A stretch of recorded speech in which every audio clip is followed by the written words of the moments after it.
contente de vous retrouver pour une nouvelle vidéo. Alors aujourd'hui c'est pour tout simplement mes avis de lecture du mois de janvier. Parce que j'avais pas envie d'en faire trop pendant un seul mois, donc en fait je vais regrouper tout et vous le faire tout en une seule fois. Par contre pour une fois j'ai pas mal lu, je suis à 9 livres, romans et une BD, donc je vais aller vite. Quand je vois que Val de My Little Library elle arrive à faire des avis de lecture où elle parle de 30 livres en moins de 30 minutes, je me dis allez c'est possible, du coup je perds trop de temps, donc c'est parti. Alors j'ai commencé l'année avec Peter Pan, donc la version Minanima de chez Flammarion Jeunesse de J.M. Barrie, donc à savoir, ne vous faites pas avoir comme moi, que c'est pas la version qui est racontée dans le film Disney, loin de là, voilà. Je sais pas si vous sentez ma déception. Je sais pas si c'est le fait que aussi ça fait très longtemps que j'ai lu et que j'ai vu ce film, mais bah, j'ai été déçue. J'ai été déçue de l'histoire, aucunement par le livre, l'objet livre qui est absolument sublime. Les pop-ups sont incroyables du début à la fin. Vraiment même les, regardez, même la mise en page des pages un peu plus classiques, c'est vraiment beau, il n'y a pas de souci. Alors ça je dirais pas le contraire. Regardez ça tourne, voilà. Donc c'est sublime, hein. Mais vraiment l'histoire j'ai été déçue du personnage de Peter Pan que j'ai trouvé dans cette version hyper égoïste. Wendy va pas faire la ménagère, voilà. Enfin, ça, vraiment dans ce rôle-ci, je trouve qu'il y a beaucoup de stéréotypes qu'on avait encore vachement à l'époque. Et ouais, je sais pas, ça m'a juste déçue. Donc vu que je l'ai lu juste après le Nouvel An, j'étais un peu encore dans la période des fêtes, donc j'ai mis 3 sur 5. Mais je vous avoue que je suis même pas sûre de cette note, quoi. On va dire que le truc qui rattrape carrément le récit, je trouve, c'est la version Minanima qui est absolument sublime. Pour vous dire, je pense pas que je craquerai pour les suivantes. Si, bah, je sais qu'il y aura d'autres versions qui vont sortir parce que tout n'est pas encore sorti en VF. Après, le seul pour lequel je risque de craquer, ce sera sûrement pour La Belle et la Bête, parce que j'ai une affection particulière pour ce Disney-ci. Mais sinon, voilà. J'étais contente parce que c'était un respect de la part de Flammarion Jeunesse, mais je pense pas craquer pour d'autres. Les seuls pour lesquels je risque de craquer, c'est les Harry Potter, parce que Harry Potter quoi. Mais sinon ce sera sans moi. Ensuite, ça c'était je l'ai sorti grâce au challenge SFFF, parce que la maison du mois de janvier c'est aux Forges de Vulcain. Et du coup on avait des points en plus, des points bonus, beaucoup, si on sortait soit un livre de cette maison d'édition, soit un livre de cette saga-ci. Du coup bah, je me suis dit autant sortir maintenant. Donc c'est Le Sang de la Cité, le premier tome de Capitale du Sud de Guillaume Chamanadjian. Je vous ai déjà dit mais qui fait partie d'un ensemble qui s'appelle La Tour de Garde. Du coup il faut que je m'achète le tome 1 de Capitale du Nord de Pierre Duvivier. Et pour vous dire alors c'est de la fantaisie française en plus, ça change. Adulte également. Donc ici en fait on va être dans une cité où...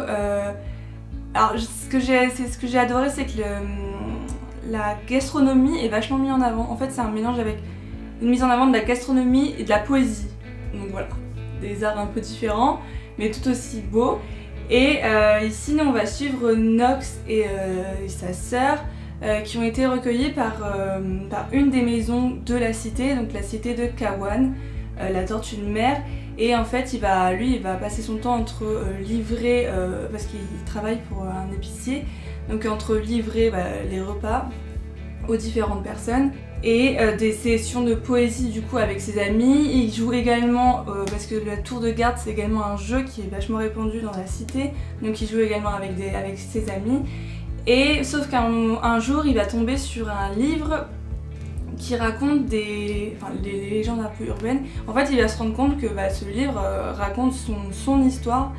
Et donc c'est à ce moment là qu'on va partir un peu dans des échanges politiques où il va se voir confronté à la réalité et se dire qu'en fait il y a des secrets qui seront peut-être bons d'être déterrés enfin, parce que c'est également un des seuls qui a découvert l'existence d'une cité miroir qui est hyper sombre. En fait, il arrive à... C'est comme si...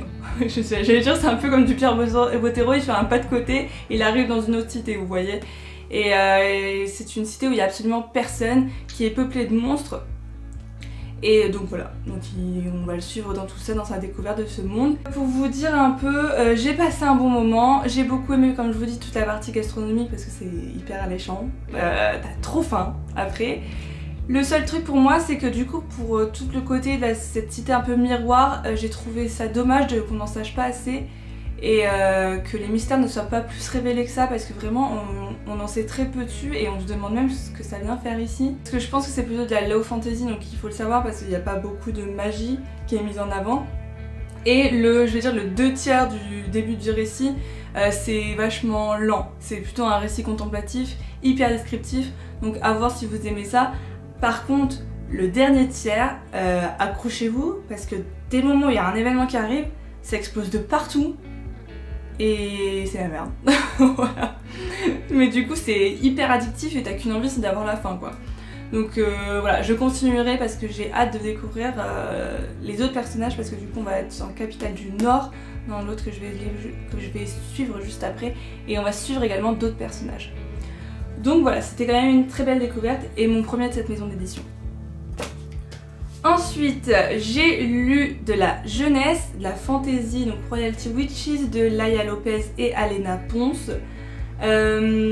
Alors, ici, on est dans un récit qui m'a plutôt fait penser aux Wins. Oui. Et juste pour ce côté-ci, ça m'a fait trop du bien parce que j'adore, j'avais l'impression de retourner en enfance. Et regardez-moi, juste regardez les illustrations de Laia Lopez. C'est pour ça que je voulais également découvrir. Je trouve son travail absolument sublime. J'en ai un autre, j'ai Mystic Land dans ma palle. Mais regardez-moi ça. Donc voilà, c'est génial. En fait, donc nous, on va être dans le royaume de Taïka.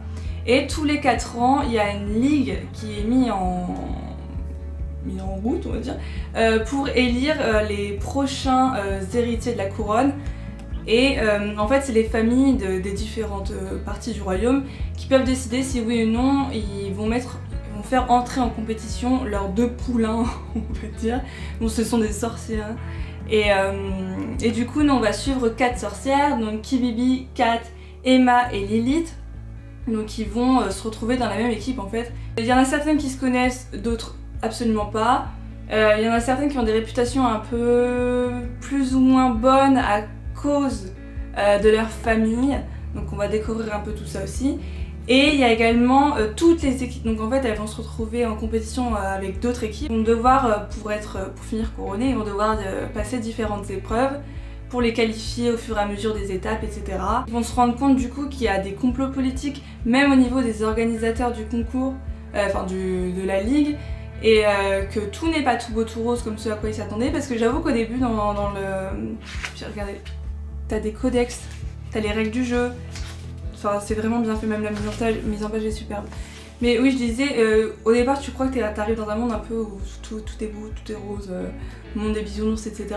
Bon, ils vont vite se rendre compte que c'est pas du tout ça. Et du coup, là, il vient de sortir, donc je ne sais pas pourquoi on t'a annoncé la suite, mais j'avoue que j'ai hâte, et j'ai mis un 4 sur 5, il me semble. Pour le sang de la cité, j'ai mis 3,75 sur 5, si jamais vous voulez.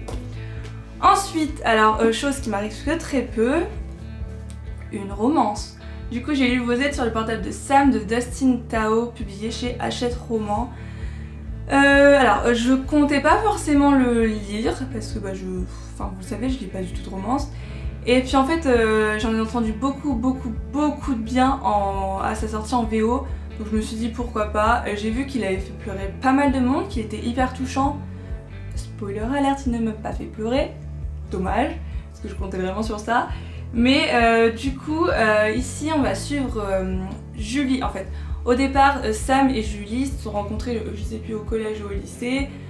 Ils ont vécu un peu une histoire, ils ont vécu leur histoire d'amour comme n'importe quel petit couple. Et du jour au lendemain, en fait, Sam il va avoir un grave accident et il va mourir dans cet accident. Et du coup, nous on retrouve Julie une semaine après, qui souffre toujours autant, ce qui est normal après seulement une semaine. Et en fait elle a vraiment du mal parce qu'elle a même pas réussi à aller à l'enterrement de Sam. Elle s'est juste cloîtrée chez elle et elle n'en sort plus depuis une semaine. Mais ses amis, elle les a mis de côté, enfin bref c'est un peu compliqué pour elle. Et du coup il lui manque tellement qu'un jour elle va décider d'appeler le numéro de Sam, tout simplement pour entendre son répondeur et pour entendre sa voix. Sauf qu'au moment où elle l'appelle, Sam lui répond. Donc ici ça va aborder le thème du deuil, comment on se remet de la perte d'un proche.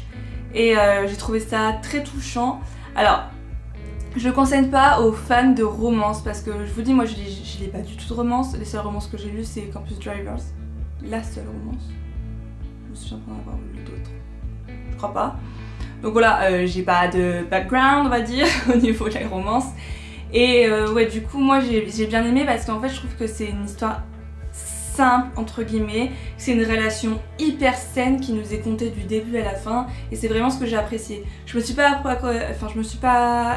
accrochée plus que ça au personnage et plus peut-être au personnage secondaire que j'ai trouvé plus touchant que Julie en soi, ce que j'ai trouvé un peu dommage. Mais ça se lit hyper vite, vous pouvez le lire en une après-midi, en une matinée, enfin peut-être pas en une matinée mais en une après-midi. Et voilà, du coup je le conseille mais vraiment on va dire aux débutants de romance comme moi quoi. Et j'ai mis du coup un 3,75 sur 5, ouais j'aime bien la 75. Ensuite j'ai fini ma première saga de 2022. Donc les voleurs de fumée de Sally Green. Donc ici c'est le tome 3 à feu et à sang publié chez J'ai lu. Je suis trop contente. Je suis trop contente d'avoir fini ma première saga 2022. Je trouve que ça commence hyper bien. Du coup ici dans le premier tome, alors je pense que des 3 tomes ce sera toujours le premier tome qui me plaira, qui me plaira le plus. Oui concrètement. Ici on va suivre plusieurs personnages. Donc c'est un roman choral. On suit un voleur, on suit un soldat, on suit une princesse, une voleuse de fumée et March. En fait il faisait partie d'une civilisation qui a été décimée à cause de la guerre. Donc lui il veut se venger quoi. Donc voilà, on va suivre tous ces gens et on va suivre toutes leurs péripéties dans la guerre dans la guerre qui va être menée. On a découvert la possibilité que pouvait donner la fumée de démon. Donc autant ça peut être une drogue comme n'importe quelle drogue, donc ça te fait un peu devenir voilà. Autant pour les plus jeunes, donc je sais plus c'est moins de 17 ans il me semble, ça peut donner des pouvoirs surnaturels. Donc tu peux gagner énormément en force, en vitesse. Donc ici ce que j'ai bien aimé c'est qu'on met aussi en avant le fait que les femmes peuvent être au pouvoir et non pas seulement les hommes, même si on est dans une société très machiste. Et en dehors de ça, il y a un prince, il y a une vision de la vie très, très moderne et ça change et ça fait du bien sur tout ce qui se passe. Ça a jamais été un coup de cœur, aucun des 3 tomes n'a été un coup de cœur, c'est ce que j'ai trouvé dommage. J'ai pas forcément accroché non plus aux relations amoureuses, c'est mon petit point un peu négatif. Et j'ai trouvé que l'évolution de certains personnages était malheureusement pas super bien faite pour certains non plus. En fait je les ai adorés dans le début de la saga et plus la saga avançait, plus ils perdaient de leur mordant je trouvais et je trouvais ça dommage. J'ai quand même passé un très bon moment et je suis contente de l'avoir terminé. Ensuite j'ai terminé Leur sang coule dans tes veines de Rachel Birch, je sais pas comment on dit. Chez Casterman, donc qui est leur nouvelle sortie là du mois de janvier. Tout ça, il y a pas mal de nouvelles sorties au mois de janvier là, dans ce que je vous ai montré. Hein. Je suis trop contente, je les ai lues dans le mois, ça m'arrive jamais. Et du coup, ici, pour vous dire un peu, on est dans de la mythologie nordique. C'est pour ça que je voulais absolument le découvrir. En fait, on va suivre le personnage de Martha qui vit chez sa mère toute seule. Enfin, elles sont que toutes les deux parce que leur père est emménagé avec une autre famille ailleurs. Voilà, il ne vit plus avec elle. Et du coup, du jour au lendemain, en fait, il y a un an de ça, elle allait souvent en vacances, enfin chaque année chez sa grand-mère en Norvège. Et il y a un an de ça, elle a eu un grave accident. Depuis, elle a une particularité physique, je ne vous dirai pas laquelle. Même si vous regardez un peu la couverture, vous pouvez peut-être vous en douter. Voilà. Moi je ne savais pas, je n'avais pas compris avant de me lancer donc je ne vous dis rien, vous débrouillez. Et du coup sa mère ne veut plus qu'elle retourne en Norvège parce que selon elle c'est de la faute à sa grand-mère. Du coup Martha elle va décider de lui envoyer des lettres parce qu'en fait il lui arrive des phénomènes un peu étranges. En fait en touchant les vêtements des gens, elle arrive à entendre leurs pensées, à comprendre leurs sentiments et même à voir leur passé. Donc c'est depuis cet accident et du coup elle comprend pas, donc elle a envoyé des lettres à sa grand-mère pour lui demander des explications elle n'a jamais eu en fait aucun retour depuis 1 an.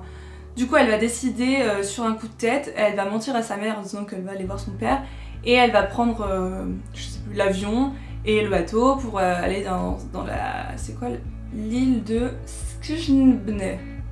Voilà. En Norvège.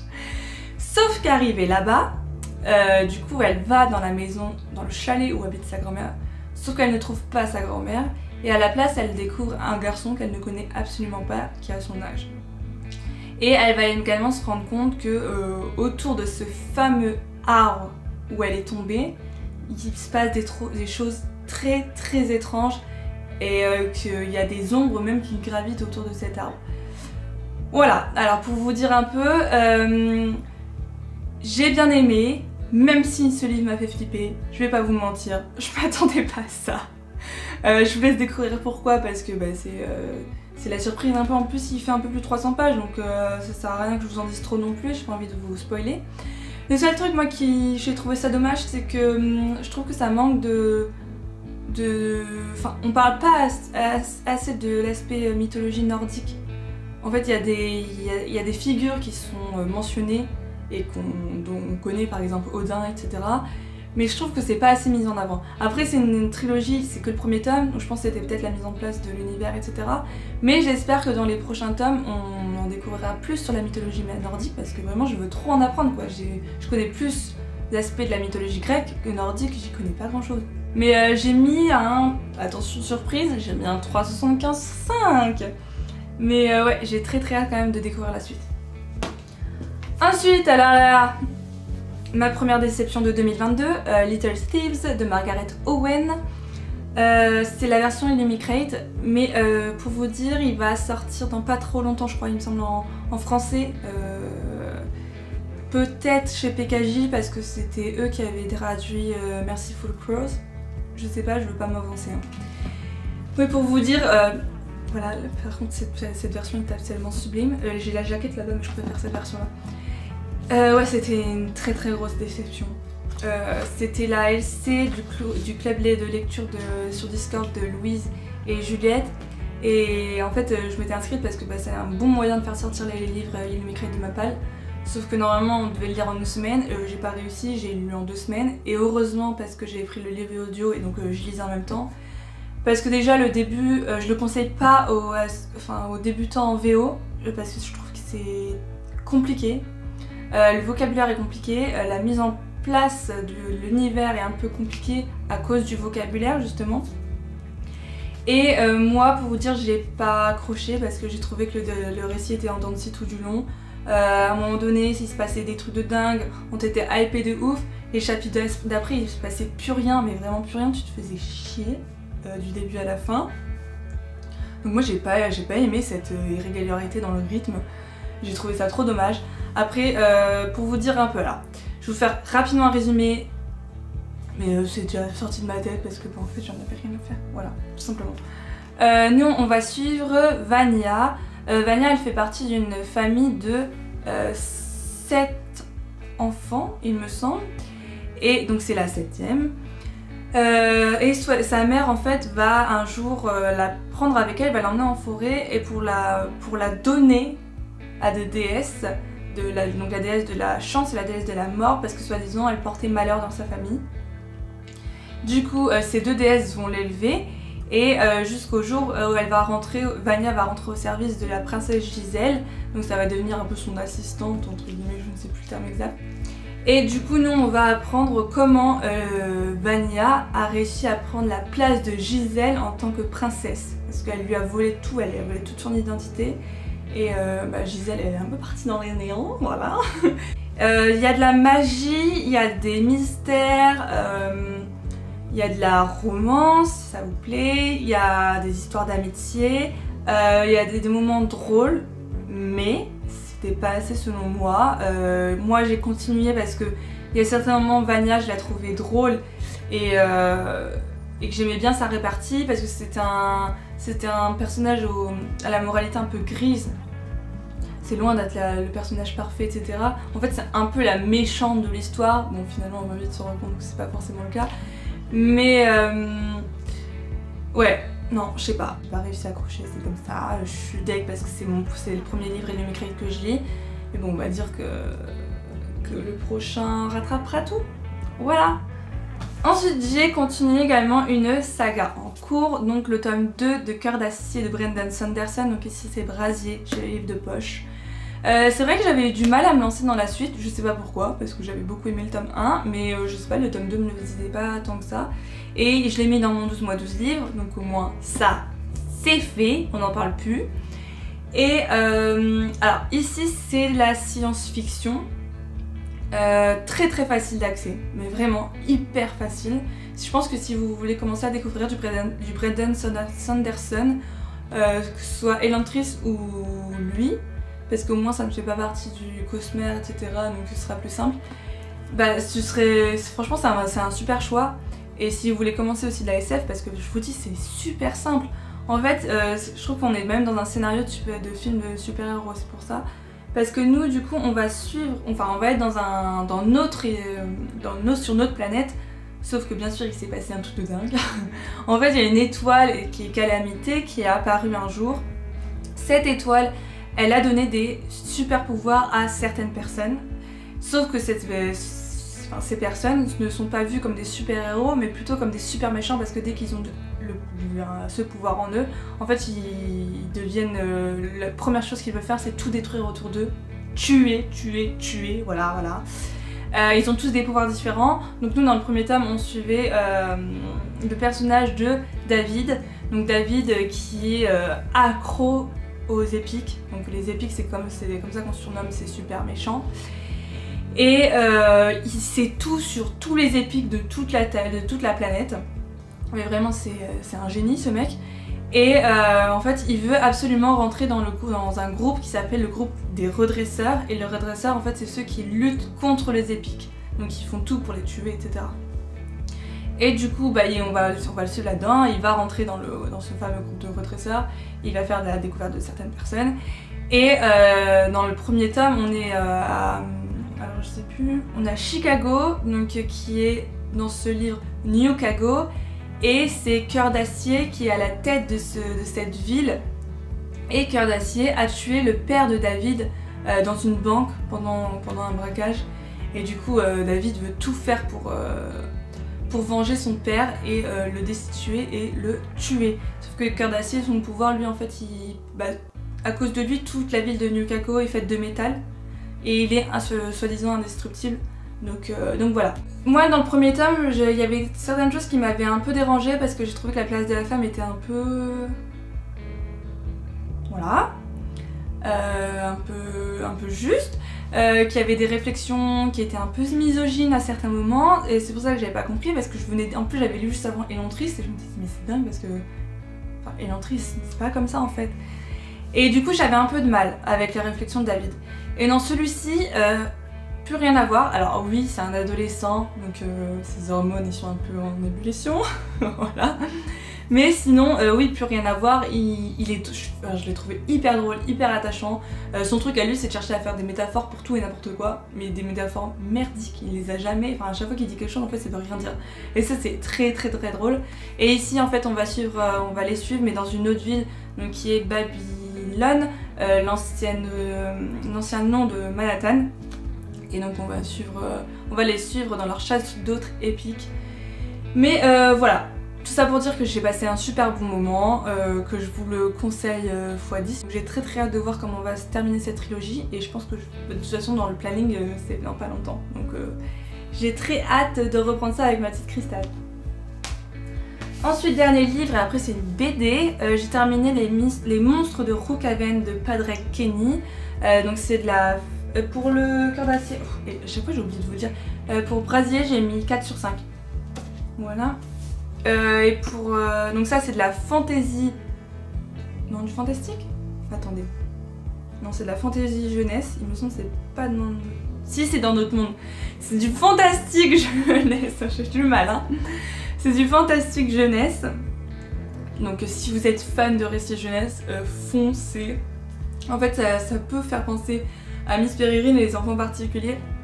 Parce que ici du coup, pour vous dire un peu, on va suivre le personnage de Mirabel qui habite dans ce manoir et avec sa famille complètement loufoque. En fait ils ont tous des pouvoirs différents.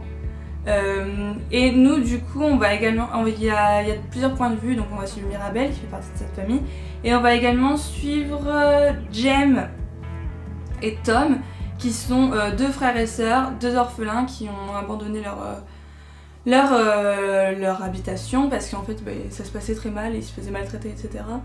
Et du coup ils sont partis du jour au lendemain et d'un coup il y avait parce que normalement ce manoir est entouré d'une protection magique qui fait que personne peut les voir et peut venir les embêter. Sauf qu'il y a une faille dans cette protection, il y a un trou qui est apparu, donc Jem et Tom l'ont vu et sont rentrés.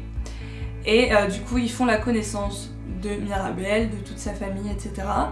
Sauf que, bien sûr, sinon ce serait pas si drôle, il y a des années de ça, il y a un pacte qui a été signé avec le village à côté, donc le village de Rookhaven à côté du manoir, pour que les villageois les laissent tranquilles et en échange les monstres également les laissent tranquilles. Sauf qu'un jour il y a une menace qui va apparaître, je vous dis pas ce que c'est, et ça va déséquilibrer tout ce qui a été construit au fil des années et en fait il va y avoir du danger aussi bien du côté des humains qu'aussi du côté des monstres et voilà, donc on va les suivre là-dedans. Pour vous dire, je ne conseille pas du tout, non je vais même pas regarder, j'ai fait retomber dessus. Il y a des araignées, parce qu'en fait il est illustré tout du long, et il y a des araignées plus vraies que nature qui apparaissent dans ce récit. Donc pour les arachnophobes, bonne chance, j'ai peur des araignées, je cachais les parties où il y avait des araignées pour pouvoir lire parce que c'était insupportable.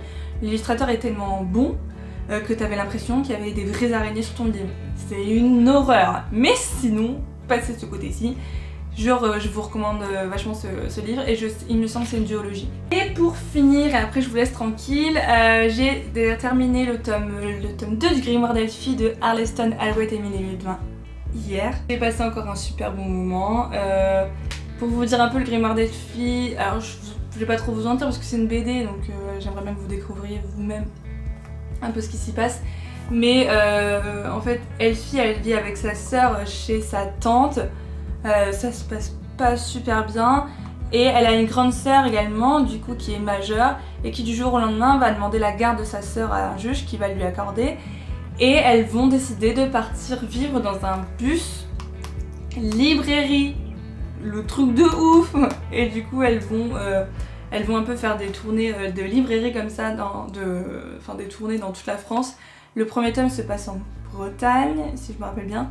Ce second tome se passe en Provence et nous on va suivre surtout Elphie du coup qui a hérité de sa mère un grimoire magique dans lequel elle écrit ses propres histoires et en fait quand elle écrit dessus il y a des pierres qui s'allument sur ce grimoire et elle peut donner vie grâce à en faisant des origamis à différentes choses, par exemple un balai, des souris et donc voilà. Donc nous on va en apprendre un peu plus au fur et à mesure sur sa famille, sur ses origines parce que on connaît pas du tout qui est son père, etc. Et voilà, c'est les personnages sont hyper attachants, c'est drôle, c'est génial quand vous connaissez un peu les environs, vous avez vraiment l'impression d'y retourner donc je passe à chaque fois un très bon moment et j'ai très hâte d'avoir le tome 3 entre mes mains. Je ne sais pas pourquoi il est prévu mais j'ai très hâte.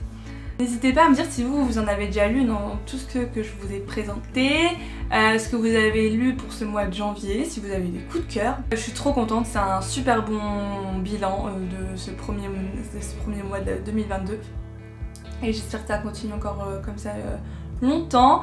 Je vous souhaite déjà de très bonnes lectures, j'espère que cette vidéo vous aura plu, n'hésitez pas à liker, à vous abonner comme d'habitude. Et puis je vous dis à très bientôt pour une nouvelle vidéo. Bye bye!